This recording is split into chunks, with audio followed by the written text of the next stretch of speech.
Day 2 of our revision.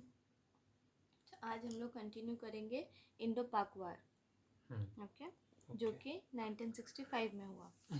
उससे पहले क्या हुआ कि 1963 में चाइना पाकिस्तान का बहुत अच्छा दोस्त बन गया। चाइना डिक्लेयर कर दिया ऑल वेदर अलाइ विद पाकिस्तान, मतलब सुख हो दुख हो जो भी ऑल वेदर, ठीक है, तो वो हमेशा साथ रहेगा, पाकिस्तान का हमेशा ही साथ देगा चाहे कुछ भी हो जाए। तो अब क्या हुआ, थोड़ा बैकग्राउंड स्टोरी कि 1947 में हम लोग को इंडिपेंडेंस मिला, तो फॉरेन पॉलिसी हम लोग को बनानी थी। तो फॉरेन पॉलिसी क्या होती है कि set of pre decided rules और पॉलिसीज और प्रिंसिपल्स होती है, ठीक है, to deal with the other countries, but it is variable according to changing conditions. तो हर कंट्री का अलग अलग होता है। एक फिलोसफी तो होती है आदर्शवाद, idealism, what ought to be, मतलब जो करना चाहिए, एक आइडल सिचुएशन वो। और एक होता है रियलिज्म, मतलब कि जो है उसके अकॉर्डिंग स्टेप लेना, ठीक है। इंडिया की फॉरेन पॉलिसी हमेशा से क्या रही है, वसुधैव कुटुंबकम, पीस लविंग, को एग्जिस्टेंस, नॉन वायलेंस, जो कि गांधीयन नेहरूवियन फिलोसफी है। तो हम लोग कभी भी ना वायलेंस की तरफ गए ना एक्सपेंशन की तरफ गए, हमेशा को एग्जिस्टेंस की बातें करते हैं, ठीक है। अब इसी बीच हुआ क्या कि 22 में 1967 को नेहरू जी की डेथ हो गई। तो एक पॉलिटिकल वैक्यूम आ गया, क्योंकि वो ग्रेट पर्सन थे, एक और पॉलिटिकल अच्छे लीडर थे, तो उनका जाना मतलब एक पॉलिटिकल वैक्यूम आ गया। अब उसी टाइम पे क्योंकि हम लोग जस्ट इंडिपेंडेंस मिला ही था, तो फेमाइन, फूड ग्रेन्स, वो सब की स्कैरसिटी थी। तो हम लोग तो वॉर के बारे में सोच नहीं सकते थे, क्योंकि हम लोग के खुद ही देश में इतना स्कैरसिटी थी और जिससे कोप अप करना था। अब उस टाइम पे पाकिस्तान की जो रेट ऑफ ग्रोथ थी वो बहुत ज़्यादा थी उस टाइम पे, और वो पॉलिटिकली स्टेबल भी हो गया था। उसका जनरल था आयूब खान, तो वो हर तरीके से पाकिस्तान सपोर्ट भी था चाइना का, तो हर तरीके से वो स्टेबल था और अच्छी ग्रोथ में था, ठीक है। तो जुल्फ़िकार अली भुट्टो जो था वो आयूब खान के कान में बोल दिया कि अभी तो इतना सारा हम लोग का फेवरेबल कंडीशन है कि एक तो भारत वार करने की स्थिति में नहीं है, प्लस नेहरू जी भी नहीं है, तो एक पॉलिटिकल वैक्यूम है, प्लस देश में जो स्कैरसिटी चल रही है वो है ही। तो आयूब खान के कान में डाल दिया क्या कि इसी टाइम पे लोहा गर्म है तो वार छेड़ दो, ठीक है। अब उस वार को फैसिलेट करने के लिए ऑपरेशन जिब्राल्टर अगस्त 1965 में किया गया, ठीक है। उसमें क्या था कि पाकिस्तानी ट्रूप्स जो कश्मीर में एज अ रिबेलियन कॉज करने के लिए अराउंड 3000 पीपल को भेजा गया, ताकि वो लोग कश्मीर में क्योश पैदा कर सके, ताकि वो लोग का जो भड़का सके कश्मीरियों को, ताकि इंडियन आर्मी से उन लोग का भरोसा उठ जाए और वो लोग खुद ही लड़ मर के ये हो जाए, ठीक है। लेकिन ये था कि 3000 पीपल जो भेजा गया तो वो लोग बहुत हट्टे कट्टे एकदम लंबे चौड़े लड़ाकू टाइप वैसे थे, और जो कि कश्मीरियों से बिल्कुल मैच नहीं खा रहे थे। और दूसरी बात कि उन लोगों को कश्मीरियों की लैंग्वेज भी नहीं आती थी, तो इसीलिए वो लोग इजीली फिल्टर आउट हो गए इंडियन आर्मी के द्वारा। तो ये ऑपरेशन जिब्राल्टर बहुत बड़ा फेलियर साबित हुआ वो लोग के लिए, ठीक है। लेकिन ये तो उन लोग को मुँह की खानी पड़ी। तो उसके जस्ट बाद वो लोग क्या किए, 1 सितंबर 1965 को पाकिस्तान ने लॉन्च कर दिया एक काउंटर अटैक जिसको बोला गया ऑपरेशन ग्रैंड स्लैम, ठीक है, जिसका एम क्या था, to capture vital town of Akhnoor in Jammu, which would sever communication and routes to Indian troops, ठीक है। तो ऑपरेशन अशनूर क्या था कि अगर हम लोग मैप में देखें, ठीक है, इंडिया और पाकिस्तान का मैप, तो इस साइड अगर जम्मू है, ठीक है, तो इस साइड में वाइड पोर्शन है, ठीक है, बड़ा एरिया है, और ये धीरे धीरे जाके नैरो होके पाकिस्तान के साइड एक चिकन नेक के जैसा यहाँ पे एपेक्स बना रहा है, जो कि पाकिस्तान और इंडिया को कनेक्ट करने के लिए एक छोटा सा ब्रिज है, अशनूर ब्रिज, ठीक है। तो हम लोग क्या करते हैं, मतलब एक बहुत फिलॉसफी है कि एक अगर चिकन है तो उसको अगर कंट्रोल में लाना है तो पूरा नेक उसको, पकड़ लो। हाँ पूरा उसको कंट्रोल करने का ज़रूरत नहीं है। उसका जो नेक है उसी को अगर हम लोग चोक करेंगे तो वो खुद ही कंट्रोल में आ जाएगा। तो ये जो अशनूर ब्रिज है वो किसके जैसा वर्क कर रहा था, एक चिकन नेक की तरह। तो वो सोचा कि पूरे जम्मू को कब कैप्चर करने से अच्छा है कि हम लोग गर्दन अशनूर पकड़ ब्रिज, लो। हाँ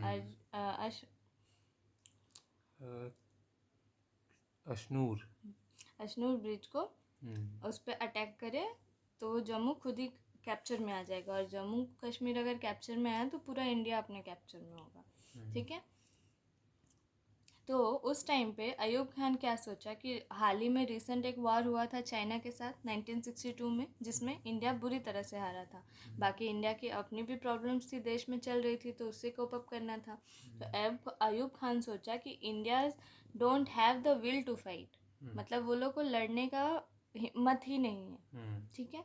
और शास्त्री जी उस टाइम पे वही गांधीयन फिलोसफी में थे कि वायलेंस नहीं करेंगे, और प्लस अपनी कंडीशन भी ऐसी थी, तो वो बोले कि हम इसका जवाब नहीं देंगे, मतलब जो करना है करें। ठीक है।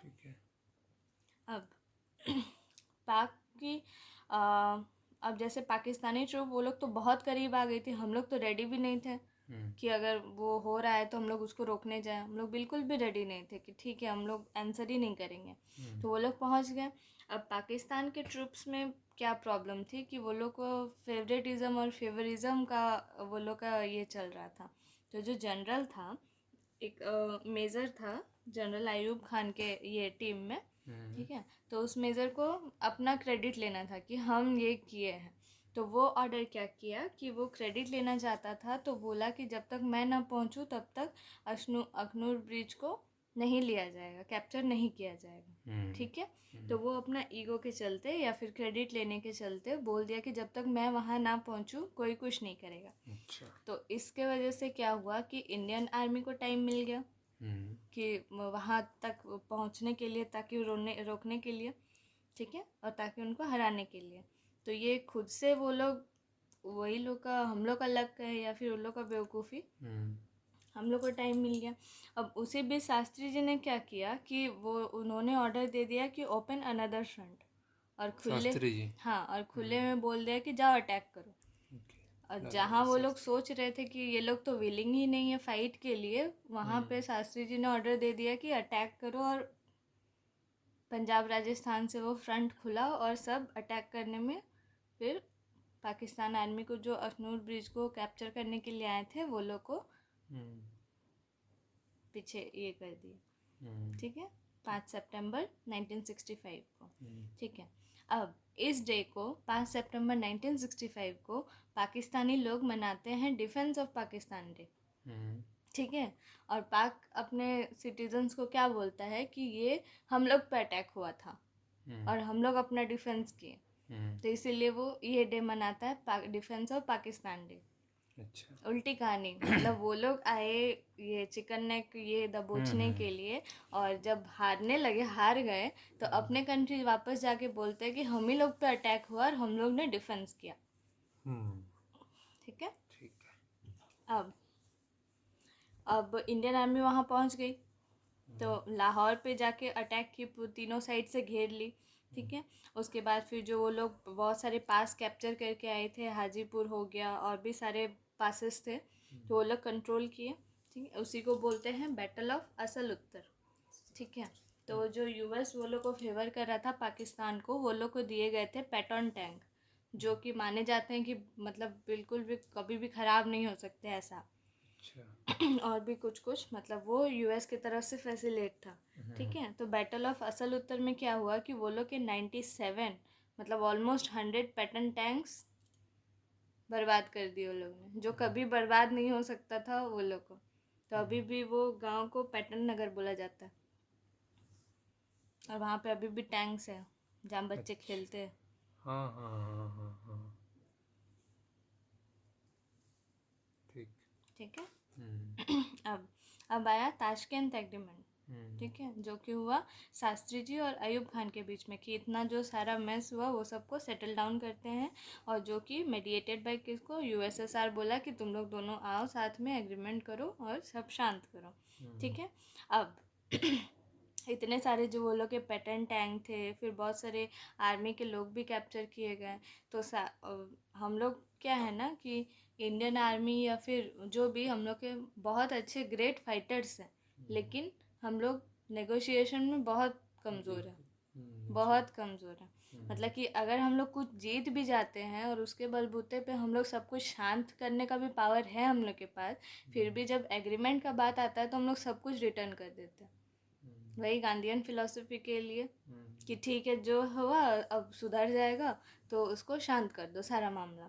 तो इसको हम लोग चाहते तो कि इतना पैटर्न टैंक है तो उसके बदले में हम लोग आगे वो साइन करवा सकते थे कि आगे कभी कुछ नहीं करेगा, या फिर कुछ भी जो भी इतना मैटर होगा वो सॉल्व कर सकते थे। लेकिन क्या हुआ, एवरीथिंग वाज रिटर्न। ये जो हाजीपुर पास कैप्चर किया था, रीगेन किया था, सब दे दिया पाकिस्तान को। अच्छा। ठीक है। अब एक है सर क्रिक। सर क्रिक क्या है कि एक गुजरात का कच्छ जो है और इधर साइड पाकिस्तान का जो सिंध है, दोनों के बीच में एक एस्टुरी है। ठीक है, मतलब पूरा पानी भी नहीं है, दलदल है। ठीक है, एस्टुरी है जो कि सी में मिलता है, ओशन में जाके मिलता है। ठीक है। अब पहले तो जब पार्टीशन नहीं हुआ था तो उसमें तो वो घर की बात थी, डोमेस्टिक लॉ से वो सेटल डाउन होता था। अब जब पार्टीशन हो गया तो 2 कंट्री बन गई, तो इसको ये किसके अंडर जाएगा केस, इंटरनेशनल लॉ के अनुसार। ठीक है। तो इंटरनेशनल लॉ के अनुसार क्या होता है कि अगर कोई एस्चुरी सी में जा रही है, ठीक है, तो लाइन एक्सटेंड करके, जैसे जहाँ तक लैंड है वहाँ तो लाइन, जहाँ डिवीजन हुआ वहाँ से एक्सटेंड करके ओशियन में जहाँ तक उसका पार्ट है वो सब उसका। ठीक है। तो जैसे मान लो यहाँ पे कच्छ है, ठीक है, और यहाँ पे पंजाब का सिंध है, और यहाँ पे छोटी सी एस्चुरी है, और इधर जाके ये ओशन में जा रहा है। तो ओशन में तो बहुत सारे रिसोर्सेस हैं, ऑयल है, नेचुरल गैस है। अब क्या है वो तो अनडिस्कवर्ड है। लेकिन अगर हम लोग ये जो इंटरनेशनल लॉ के अकॉर्डिंग वो पूरा पार्ट अगर इसको एक्सटेंड करके सी में लिया जाए तो वो पूरा पूरा पार्ट किसका हो जाएगा, पाकिस्तान का। ठीक है। और पाकिस्तान यही चाहता था। पाकिस्तान बोला, अब जैसे इधर कच्छ है, इधर पाकिस्तान है, ठीक है, तो पाकिस्तान जब ये डिस्प्यूट हुआ कि ये एस्चुरी किसके तरफ आएगा, ठीक है, तो पाकिस्तान क्या बोला कि ये एकदम इसके बॉर्डर से आएगा, कच्छ के बॉर्डर से। तो इंडिया बोला कि तुम तो बहुत तेज, मतलब क्या एस्चुरी पूरा तुम्हारा हो जाएगा। ठीक है। अब कच्छ जो इंडिया वाले थे वो बोले कि जो एस्चुरी है उसके एक मिडिल से पार्टीशन जानी चाहिए, ताकि आधा तुम्हारा आधा मेरा। ठीक है। तो वो इंटरनेशनल लॉ भी उसको माना। लेकिन अब पाकिस्तान क्या बुद्धि लगाया कि जो इंटरनेशनल लॉ है वो कब एप्लीकेबल है, तो पूछा कब एप्लीकेबल है, कि जब 2 कंट्रीज के बीच में वाटर बॉडी हो। ठीक है, वाटर बॉडी हो, यहाँ से मतलब वाटर स्ट्रीम जानी चाहिए ओशन में। तो पाकिस्तान बोला कि यहाँ पे वाटर कहाँ है, ये तो एस्चुरी है, दलदल है, पानी तो है ही नहीं, यानी इसके अकॉर्डिंग ये इधर बॉर्डर करेंगे, ये हम लोग का हो जाएगा। ठीक है। लेकिन अब इंडिया बोले कि ये तो अंडरस्टूड सी बात है कि दलदल है, मतलब वो पानी का ही ये है। तो इसीलिए वो डेडलॉक पैट का हुआ, कोई फैसला नहीं हुआ। तो पाकिस्तान चाहता है कि वो एस्चुरी हमारी तरफ आ जाए, ताकि वो जो ओशियन का इतना बड़ा हिस्सा है जो अनडिस्कवर्ड है, उसमें क्या निकलेगा क्या नहीं पता नहीं, तो वो पूरा पाकिस्तान का हो जाएगा। ठीक है। अब इस इंटरनेशनल लॉ को जिस प्रिंसिपल के द्वारा ये डिफाइंड है उसको बोलते हैं थालविक प्रिंसिपल। क्या बोलते हैं? Thalweg principle. यूएन वो UN convention of line of sea वो डिसाइड करता है, वो गवर्न करता है। ठीक है। तो ये प्रिंसिपल बोलता है कि अगर 2 कंट्रीज के बीच में पानी से भरा हुआ स्ट्रीम हो तो उसका पार्टीशन बीच से होके जाना चाहिए। अच्छा। ठीक है। और पाकिस्तान क्लेम करता है कि ये तो पानी है ही नहीं, तो इसको साइड से ले जाओ। ठीक है। अब आते हैं हम लोग 1969 में। ठीक है। जहाँ पे जो 2 पार्ट में डिवाइड हुआ, वेस्ट पाकिस्तान और ईस्ट पाकिस्तान। ठीक है। लेकिन ये लोग दोनों तो सेम ही कंट्री हुए पाकिस्तान के, वेस्ट और ईस्ट पार्ट। ठीक है। लेकिन जब से ये लोग बना है, डे 1 से ये लोग का डिफरेंसेस ही रहा है। कभी ये लोग एक कंट्री जैसा बिहेव नहीं किया। ईस्ट पाकिस्तान वाले लोग बंगाली बोलते थे और वेस्ट पाकिस्तान वाले लोग उर्दू बोलते थे, तो हमेशा से वो क्लासेस रहा ही है, चाहे लिंग्विस्टिक हो चाहे रीजन वाइज हो, तो डे वन से कभी ये लोग एक कंट्री जैसा ट्रीट नहीं हुए। ठीक है, अब यहाँ पे ईस्ट पाकिस्तान में इलेक्शन हुआ। ठीक है, इलेक्शन में हुआ तो वहाँ जीता कौन? आवामी लीग जीत गई, और जो वहाँ के शेख मुजीबुर रहमान थे वो मेजोरिटी पार्टी से जीत गए। ठीक है, तो अब इसी टाइम वेस्ट पाकिस्तान में क्या हुआ, जो यहिया खान था जो अखनूर ब्रिज पे ये करने वाला था, ठीक है, उसका ऑर्डर दिया था, वो क्या हुआ, वो क्रेडिट लेने वाला था। नहीं, वो जो जनरल था, ठीक है, तो वो प्रेसिडेंट बन गया था। ठीक है, वेस्ट पाकिस्तान का, हाँ, यहिया खान। तो वो सोचा कि ये लोग तो पपेट ये जैसे हैं, मतलब अब ये लोग भी रूल करेंगे क्या, तो वो उनसे देखा नहीं गया। तो यहिया खान क्या किया कि जो शेख मुजीबुर रहमान का पार्टी था उसको अबॉलिश करवा दिया और मिलिट्री लॉ लगा दिया। ठीक है, और मिलिट्री लॉ लगा दिया, और अपना उसका एक जनरल था टिक्का खान, उसको बुलवाया वहाँ से वेस्ट पाकिस्तान से, और बोला कि तुम ऑपरेशन सर्च लाइट शुरू करो। ठीक है, ऑपरेशन सर्च लाइट शुरू हुआ 25 मार्च 1971 को, जो क्या था, पूरा जीनोसाइड था।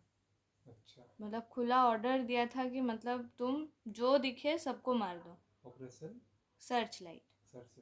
ठीक है, और वो तो इतना, और टारगेट भी दिया था कि 30 लाख को मार देना है।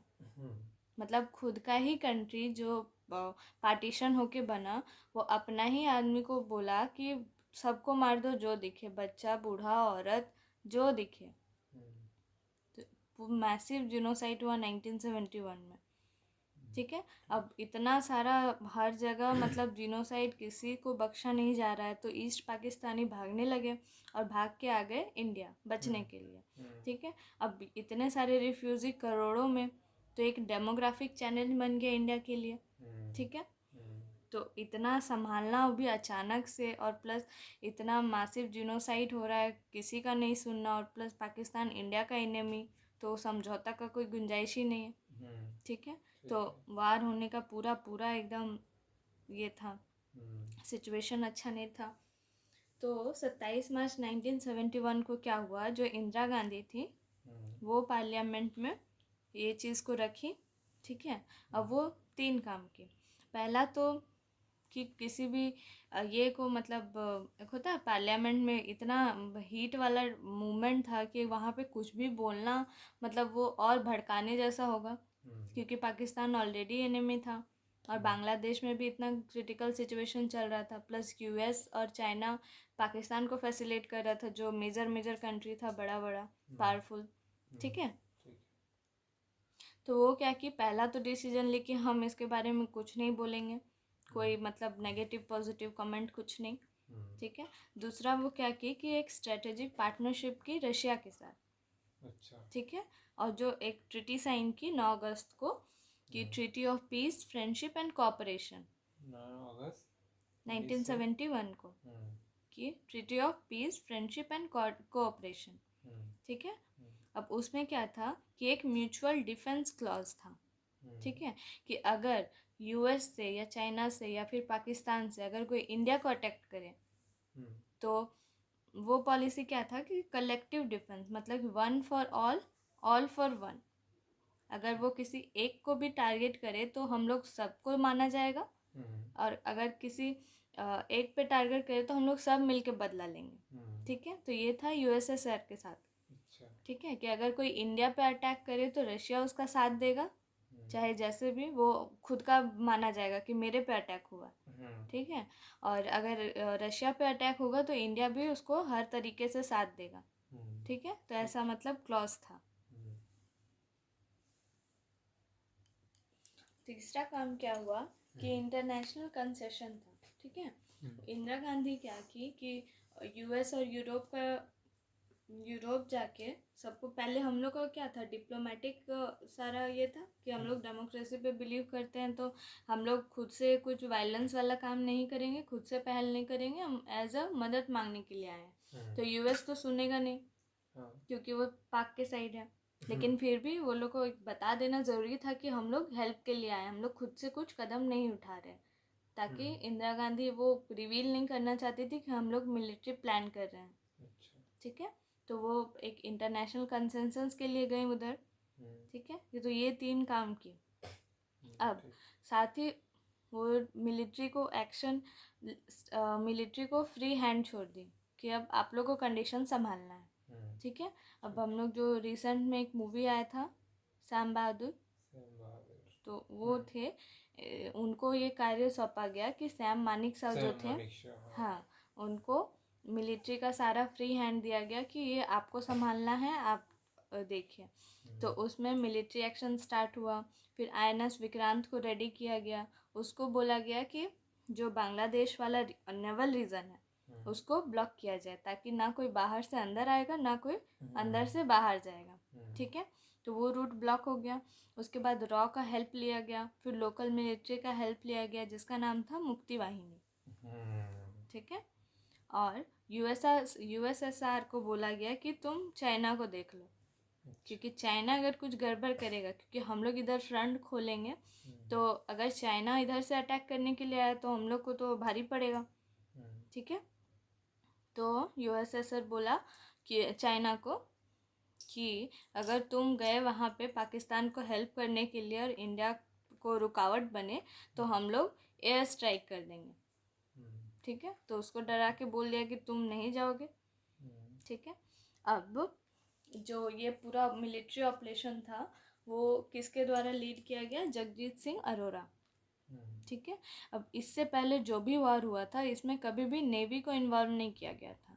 ये पहला था जहाँ मिलिट्री, नेवी, रॉ सब मतलब एकजुट होके लगे हुए थे बांग्लादेश की जो जीनोसाइड को उसको रोकने के लिए और पीस सेटल करने के लिए।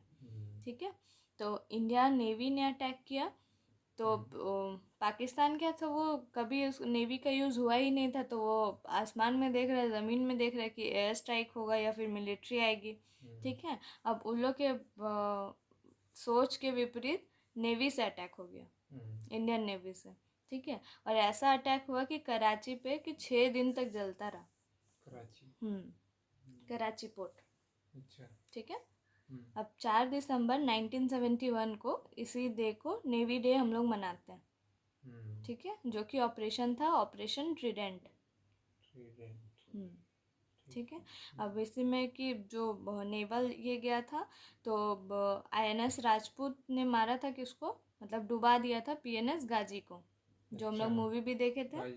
हाँ, तो उसमें एक सबमरीन भेजा गया था पाकिस्तान के द्वारा कि PNS गाजी, ताकि अगर कुछ है वहाँ पे एक्टिविटीज़ चल रही है तो उसको ख़त्म करने के लिए। लेकिन इंडियन आर्मी इतने शांत और इतने शातिर तरीके से कि PNS गाजी को भी डुबा दिया।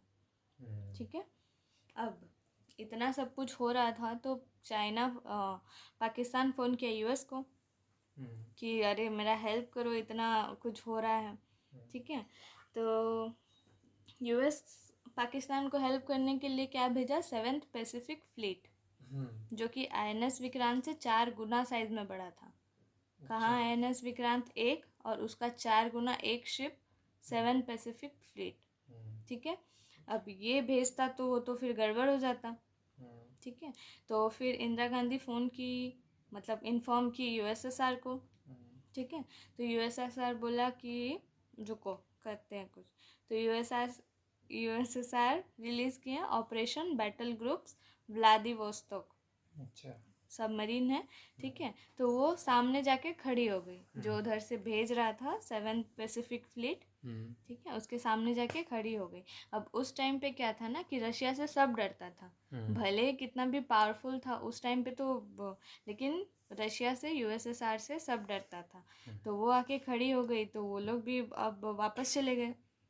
ठीक है, अब ये सब फिर सारा चीज़ कंट्रोल में आया। तो 16 दिसंबर 1971 को, जिसको जो हम लोग विजय दिवस मनाते हैं, उसमें पाकिस्तान का 93,000 जो सोल्जर या फिर जो भी मिलिटेंट्स बोल लो, वो अनकंडीशनली सरेंडर कर दिए। 93,000 मतलब ऑलमोस्ट 1 लाख। हाँ। और पाकिस्तान की आर्मी ही थी 3 लाख। मतलब 1/3 सरेंडर कर दी, मतलब बिना किसी ये के अपने आप ये कर दी। तो उस टाइम पे भी हम लोग चाहते तो 1/3 उसकी आर्मी हम लोग के कब्जे में थी, तो हम लोग उससे कुछ भी आगे ना होने के लिए वो करवा सकते थे, जितना भी उथल पुथल डिस्प्यूट एकदम शांति बनाए रखने के लिए हम लोग कुछ भी उससे साइन करवा सकते थे।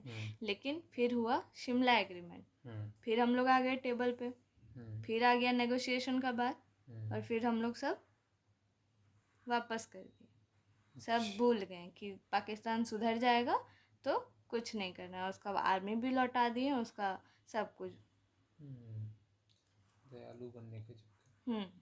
तो वही शिमला एग्रीमेंट में ग्राउंड वर्क कुछ नहीं हुआ, जो था वही रह गया, सब वापस कर दिया गया, सब इशू रिजॉल्व कर दिया कि जो हुआ छोड़ो, लेकिन आगे पाकिस्तान सुधर जाएगा। तो टेबल पे हम लोग जीत के भी हार गए। सिर्फ शिमला एग्रीमेंट का हुआ क्या, जो सीज फायर लाइन थी उसको बोला जाने लगा लाइन ऑफ कंट्रोल, और जो एंड ऑफ 2 नेशन थ्योरी थी कि जो प्राउड फील करता था पाकिस्तान की एक ही कंट्री के 2 पार्ट हैं और बीच में एक फॉरेन कंट्री है, वो ख़त्म हो गया, क्योंकि अपने ही लोग को इतना वो बेरहमी तरह से मारने लगे। तो शिमला एग्रीमेंट का पेपर वर्क हुआ, लेकिन ग्राउंड वर्क एज रियलिटी कुछ चेंज नहीं हुआ। अच्छा, हो गया आज का। आज की सभा यहीं समाप्त की जाती है। Thank you so much. Welcome.